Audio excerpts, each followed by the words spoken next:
All right, welcome back to Epic Cars, and today I'm going to be working on the F100 again. Almost there to getting it ready to sell. Got it up on jack stands right now, and we are going to dig into the four-wheel drive because for some reason I can't get the four-wheel drive to engage. And whenever I do get it to engage, I don't feel anything coming on the front wheels. So we're going to do an experiment together. Stay tuned.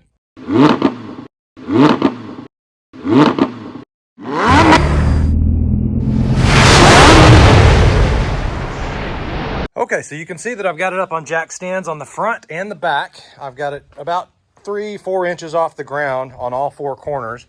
And I'm essentially just going to get inside and put it in four-wheel drive, and let's see if the front wheels start spinning. Yesterday I was driving and I went to pick up my daughter at school in the car pickup line. This was the coolest thing out there, of course. She's a sophomore, fixing to be a junior, so I thought I'd flex a little bit and give her some cred, street cred. But I noticed when I was driving to the school, I kept hearing a really, like a grinding noise coming out of this tire right here, this wheel right here. So it's either brake drums have fallen off or something's going on, or my bigger fear is I've got a cracked axle because the last time it snowed, I put this thing in four-wheel drive and it did diddly squat. It wouldn't turn nothing. I had the locking hubs engaged, had it engaged inside, but I had nothing as far as traction on the front wheels. So hopefully it's not a broken axle. Hopefully it's just brake stuff, which kind of goes into the whole thing. The brakes on this whole entire truck are just brutal right now. I can get it shut down, but it's, you know, you got to pump it and you got to be very careful, and I downshift and that kind of stuff. So before I sell it, I need to get the whole thing sorted. So need to dig into this wheel anyways. Let's figure out what the grinding noise is. Hopefully it's not the axle. Hopefully it's just the brakes. I fixed that. And then we get this thing back on the road. Let's get this thing started, and then I'm going to put her in gear and we'll see if the four-wheel drive works. All right, she's running pretty good. So I'm going to put her in four-wheel. She's in four-wheel. Let's see what happens. Hopefully it doesn't fall off and hit the Cadillac.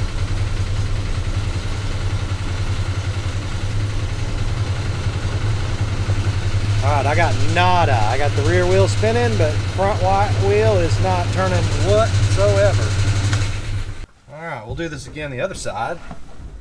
Got the camera over there because I can't, obviously, I'm not going to risk getting out of the truck and have it running and run into this Cadillac. So I'm going to film it and then go back and review it. Hopefully it turns.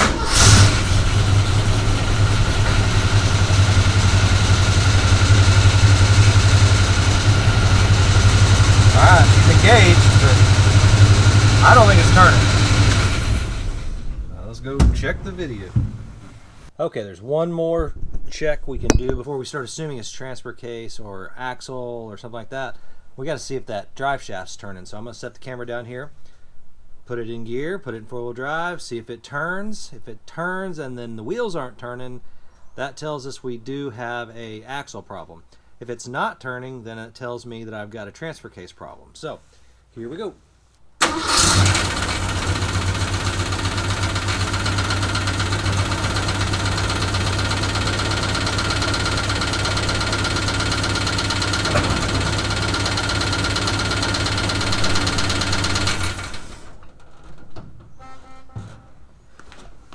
Okay, so now I got to review the video and see what happens. As I expected, we've got an axle problem. Transfer case is turning the front drive shaft. Front drive shaft is connected to the axle, and there's just nothing happening out to the wheels. So it's either center pumpkin issue, you know, the pinion gear's busted, axles are busted. The only other thing that I'm now kind of thinking through is maybe these locking hubs aren't good. Maybe there's something wrong with them. But I would just assume that I would, you know, to have both locking hubs go bad and, you know, both tires are not turning seems a little bit kind of out of the norm. I wouldn't expect that to happen. So it sounds to me like maybe I've got a broken axle. And that's not going to be any fun because I've never swapped out an axle before. And I'm trying to sell this truck. So it seems like that could take some time to get parts and all that good stuff. But now I'm going to go ahead and dig into the driver's side like I said. Let's look at the hub. I think I've got to take the hub apart anyways in order to pull the cover off the drum. So I'm going to have to take it apart. Maybe that'll tell me my problem. Axle, hub, and of course I need to fix those brakes. If it's the brakes that's actually making that noise. I'm not really sure. I think it is. But so let's dig into an axle.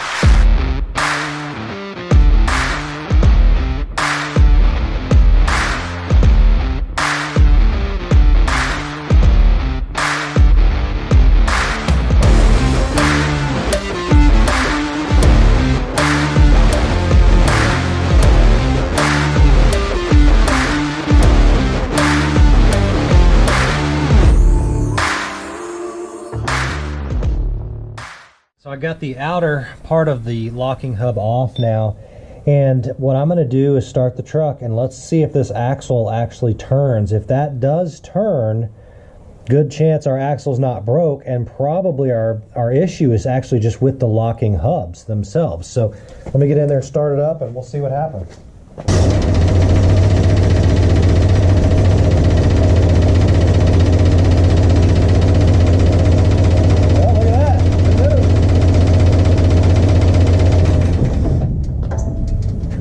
That's great news. We've got an axle shaft that turns. So the only thing now I got to figure out is maybe my actual locking hub mechanism was messed up, was not installed correctly, or broken. I doubt that. It's probably not installed correctly.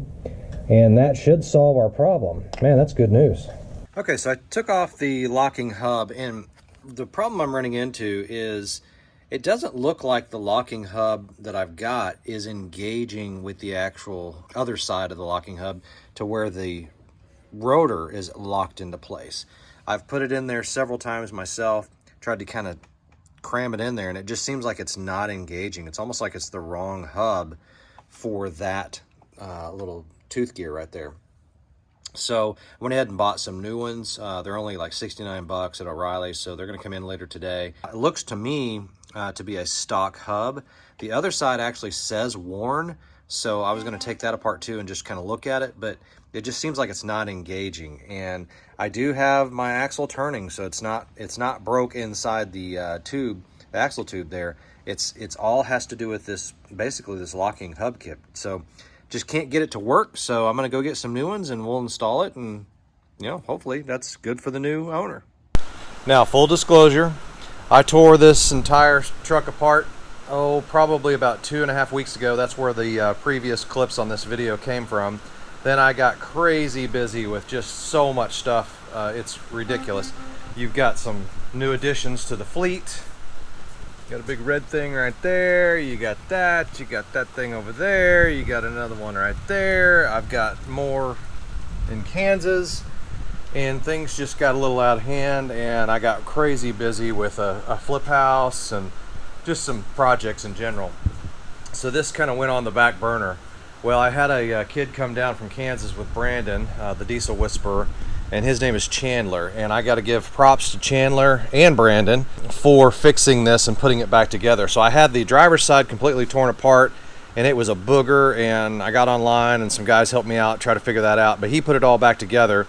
Then he came over here on the passenger side, took everything off, put everything back together again. We've got brand new mile marker hubs in there, and he worked on my front brakes. I have yet to actually get this out and drive it. It's still on jack stands, as you can tell. That's how we did the test on the four-wheel drive to make sure it all works. Well, we got movement, so don't have posi, obviously, but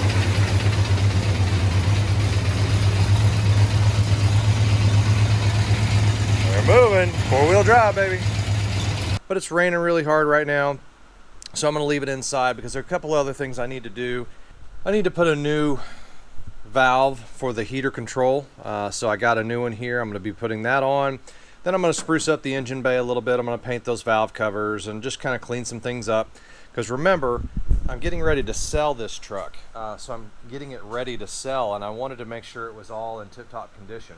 As I already kind of showed you guys, I put a whole new interior in, all new carpet, all new seat.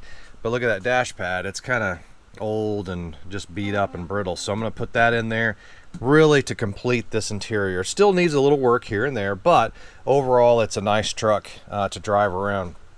Doors shut. Look at that. Look how nice those shut. So I feel really good about this truck and really good about selling it to somebody. I think it's you know, it's not a fully restored truck by any means, but it's a nice truck that gets a lot of compliments. You know, it's just going to be a good overall truck. I think the last things I need to do to this truck is, like I mentioned, the little things, and then I need to wire in those lights, those driving lights. But I painted the grill, if you can see that. It's kind of different look from the last time you may have seen it in previous videos. It's got issues here and there. It's got a little bit of rust or some Bondo popping right there. It's got a little bit of rust right there. Bumps and bruises, things like that. Nothing major. But this is one of those trucks that I haven't even put a buffer on this, and I think you could really buff out this paint really nice. Wouldn't have to repaint it, wouldn't have to spend a lot of money on it, and you'd really have a good looking, well performing bump side Ford that kind of looks like a highboy, but it's not. It's a F100. All right, it's with bittersweet feelings that I'm putting this up for sale today. I've really enjoyed this project. It's been a joy to work on. I've learned a lot of new stuff on this truck, and it just really turned out to be such a nice truck. It's going to hold kind of a special place in my heart as far as restoration is concerned. It's not it's not a show winner. It's not a fancy truck, but it'll get the job done with those big tires on it and the driving lights, and four-wheel drive is now fixed, new interior. It's just a wonderful truck, and I really am gonna miss it because I've had a lot of fun with it. It drives really nice. Here's a shot of the interior. Put the new dash pad on, cleaned it all up. It's got the new toolbox. The new locking hubs now work. Four-wheel drive works great, starts up great, stops great. New exhaust. I don't know, there's something about this one that I really have enjoyed it, and I'm really gonna miss this one when it goes. It was kind of everything of what a real truck should be. Hey, Gus is getting in the picture there. Gus, you like it up there, buddy? You crazy cat. Just so in case you're wondering, I have ordered these. They've been on back order for like 2 months. It's crazy. I think I got them from Jeff's Bronco Graveyard. And so those are coming in. Hopefully they get here before it sells. If it comes in afterwards, whoever buys it, obviously I'll just send it to you and you can install them. But there she is. Gonna miss her. Gus, what do you think? You gonna miss her too? Huh? What are you doing? You gonna miss her? Yeah. Really excited about this next announcement. Old Bones is alive, driving. Brandon sent me a picture of Old Bones leaving a scratch on the concrete, which Old Bones could never peel out at all whatsoever. So this new engine he's put in, the upgrades. I had a ton of parts come in this last weekend. Brandon came down and picked up a ton of those parts to take back home to put on Old Bones. And my understanding is that he's going to be bringing it down here this week. So now, bad news is it's supposed to rain all week long. I mean, it's literally supposed to be like this every day. So I probably won't do a video this week. I really want to get Brandon in a video though. You need to learn about this guy. Literally a master at 6.5 diesels. He knows what he's talking about. And Chandler, our new mechanic and driver, God, these guys are rock stars, guys. So we're going to be doing some bigger and better projects in the future because I've got some people now that can really help me out. So excited about that. But man, I cannot wait to get Old Bones back. So guys, that's what's going on. Here's what's going on in the shop. Need to get Cadillac put together for a buddy of mine. I think I'm selling my 55 just because I need the space. And hey, I could use the money to do some of these other projects. Got some really cool stuff kind of sitting out here ready to go in the future. I'll be bringing them your way. Man, I've even got more cars over there. Look at that. Guys, thanks for watching. God bless. Take care. Epic cars, baby.